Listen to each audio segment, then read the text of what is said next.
चलिए हेलो दोस्तों, चलिए आज समझते हैं। तो सिद्ध कीजिए कि रूट 3 क्या है और परिमेय संख्या है जो कि हर एक एग्जाम में आता है। इसको वीडियो के अंत तक बने रहिएगा, एकदम देखते ही क्या हो जाएगा, सब चीज याद हो जाएगा। चलिए समझते हैं। पहले बात क्या है, परिमेय और अपरिमेय क्या किसे कहते हैं। तो परिमेय मतलब हो गया जिसको हम पी बटा क्यू के रूप में ले सकते हैं, मतलब अंश बटा हर यानी कि नोमिनेटर बटा डिनोमिनेटर के रूप में लिख लेंगे। मतलब उसको क्या बोल देंगे हम, परिमेय संख्या। अब परिमेय संख्या कॉन्सेप्ट में कभी भी क्या हुआ, q is not equal to 0 के बराबर कभी नहीं, जीरो कभी q जो है कभी भी 0 के बराबर नहीं होगा। इसका रूल कहता है जिसका हम वर्गमूल निकाल लेते हैं उसको हम बोलते हैं क्या, परिमेय संख्या। जिसका वर्गमूल नहीं निकलता है मतलब क्या आ जाएगा, वो अपरिमेय संख्या हो जाएगा। तो आगे हम बढ़ते हैं प्रूफ की ओर। तो सबसे पहले आपको क्या करना है, मान लेना है। तो मानना क्या है, दिया यहाँ क्या है, अपरिमेय है, तो आपको मान लेना क्या है, एक परिमेय है, यानी उल्टा मान लेना है। दिया है क्या यहाँ अपरिमेय, तो मानना क्या है, परिमेय। तो वही माने हैं कि माना कि रूट 3 क्या है, एक परिमेय संख्या है। तो परिमेय संख्या है मतलब पी बटा क्यू ग्रुप में है। परिमेय संख्या का मतलब तो पी बटा क्यू। तो मान लिया क्या कि रूट 3 कितना है, पी बटा क्यू के रूप में है। तो अब कहता है पी बटा क्यू के रूप में जब है तो यहाँ पी और क्यू यानी कि पी और जब क्यू क्या है, एक सअभाज्य संख्या। सअभाज्य संख्या का मतलब हो गया यानी कि जब दोनों को दो संख्या ले जिसका एचसीएफ कितना अगर 1 हो जाए तो उसको बोलते हैं हम सअभाज्य संख्या बोलते हैं। वही आता है। इसके बाद यह कहता है तो यह पी और क्यू सअभाज्य संख्या है तथा Q is not equal to 0, कभी भी क्यू 0 के बराबर नहीं होगा। अब क्वेश्चन आता है क्यू कभी भी 0 के बराबर क्यों नहीं होगा।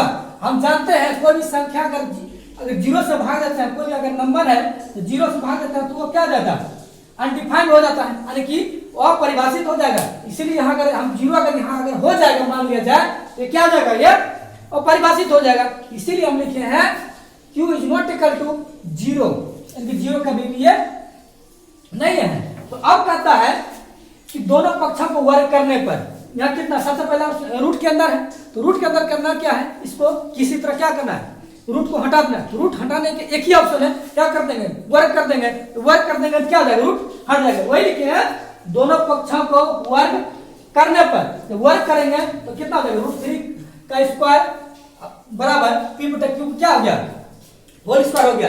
जब रूट 3 का स्क्वायर करेंगे कितना हो जाएगा 3, अब पी बटा क्यू का जब स्क्वायर करेंगे तो पी स्क्वायर बटा कितना हो गया, ये की स्क्वायर हो गया।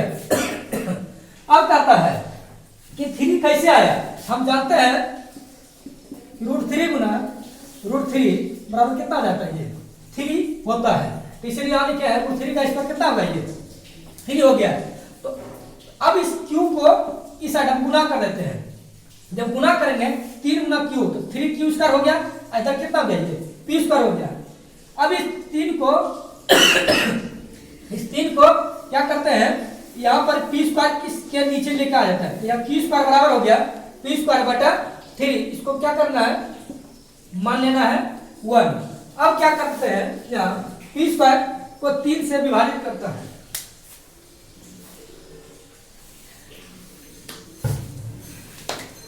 अब यहाँ पी स्क्वायर को 3 विभाजित करता है। जब विभाजित करता है इसीलिए पी को भी 3 विभाजित करेगा। कहने का मतलब क्या हुआ, जैसे हम लेते हैं पॉइंट लेते हैं, जैसे बोले हम 9 में अगर 3 से भागा तो कट जाएगा, ना कट जाएगा, 3 बार में 3 कितना हो जाएगा, 9 कट जाएगा। लेकिन अगर इस 3 में अगर 3 से हम भागा देते हैं तो फिर कितना बार में, एक बार में कट जाएगा। जैसे बोले कि 4 का स्क्वायर 4 का स्क्वायर कितना होता है, 16 में 2 भागा देंगे कितना, 8 हो जाएगा। 8 भी 2 आया तो फिर 2 से भाग देना कितना हो जाएगा, 4 बार में ये कट जाएगा। वही लिखेंगे आप पी स्क्वायर को 3 विभाजित करता है, इसीलिए पी को 3 भी विभाजित करेगा।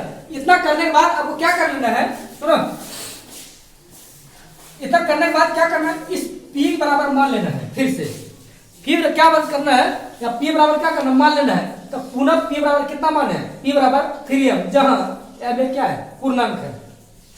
तो माना कौन सी, पी बराबर 3m, इस पी को समीकरण 1 में मान रख देना है।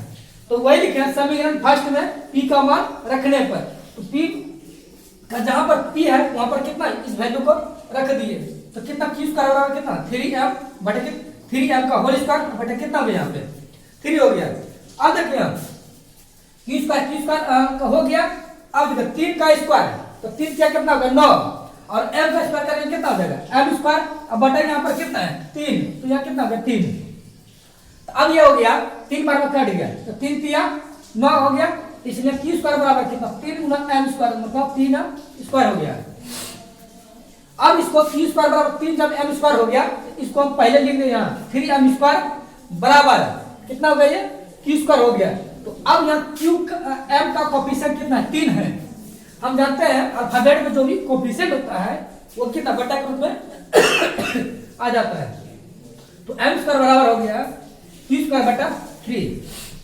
फिर वही लिखे यहाँ क्यू स्क्वायर को 3 विभाजित करता है। जब क्यू स्क्वायर को 3 विभाजित करेगा इसीलिए क्यू को भी 3 विभाजित करेगा। जैसे आप बोले ना अभी यहाँ पे अगर 9 में अगर 3 से भागा देंगे तो 3 बार में कट जाएगा, इस 3 को अगर 3 से भागा देंगे एक बार में कट जाएगा कट जाएगा। तो वही हुआ स्क्वायर का अगर भाग जैसे विभाजित करता है तो उसको क्या मतलब इसका जो शेषफल उसको भी क्या कर विभाजित करेगा। क्योंकि अब क्या हुआ P और Q कम से कम एक उभयनिष्ठ गुणनखंड 3 है। देखिए यहाँ पे यहाँ भी P यहाँ पर कितना है Q है और यहाँ पर कितना है P है। तीनों में से कितना है एक गुणनखंड कितना दोनों कितना 3 है। तो वही लिखे हैं P और Q में कम से कम एक उभयनिष्ठ गुणनखंड 3 है। जो उभयनिष्ठ गुणनखंड 3 होगा लेकिन यहाँ क्या गलत 3 जो प्राप्त हुआ तो क्या हुआ गलत कल्पना के कारण क्या है क्योंकि यहाँ मान है क्या है परिमेय संख्या मान है। कारण नहीं था हमको दिखाना का अपरिमेय लेकिन हम गलत कल्पना के कारण से हमको ये 3 प्राप्त हुआ है। वही लिखे हैं यह हमें गलत कल्पना के कारण प्राप्त हुआ। ये 3 जो प्राप्त हुआ गलत के कारण से हुआ जो ये क्या था विरोधाभास होता है। विरोधाभास होता है मतलब हुआ P और Q क्या है सहभाज्य संख्या। यही लिखे हैं P और Q एक क्या है सहभाज्य संख्या। जब ये सहभाज्य संख्या है मतलब क्या है अतः √3 और परिमेय संख्या है। थोड़ा सा रिपीट कर लेते हैं करना कुछ नहीं है। तो पहला बात इसका ऊपर संख्या जो लिखा है और परिमेय दिया है तो क्या मिल रहा है इसको परिमेय है। परिमेय देने के बाद क्या करना स्क्वायर कर लेना। जब स्क्वायर कर लेंगे तो यहाँ पर पहला समीकरण मान लेना वही लिखना इतना को विभाजित करता है वो क्या विभाजित करेगा। फिर इतना लिखने के बाद क्या करना इसको बराबर P बराबर इस संख्या जो दिया है P जो दिया है इसको फिर कुछ ना कुछ मान लेना है फिर से क्या उसका वैल्यू रख के समीकरण निकाल लेना। तो वही बात को फिर से क्या कर दिया इसको क्या रिपीट करके थोड़ा सा लिख दिया। लिखने के बाद क्या हुआ थोड़ा सा ये लिखना कि कम से कम एक उभयनिष्ठ 3 है। तो ये क्या हुआ गलत कल्पना के कारण से प्राप्त हो जो है क्या था एक विरोधाभास होता है और P और Q क्या है सहभाज्य संख्या है। अतः √3 क्या है और परिमेय संख्या। ये एग्जाम में हर एक साल एग्जाम में क्या होगा आएगा आगे भी आए और आगे भी आते रहेगा। चलिए तुम लोग को समझ में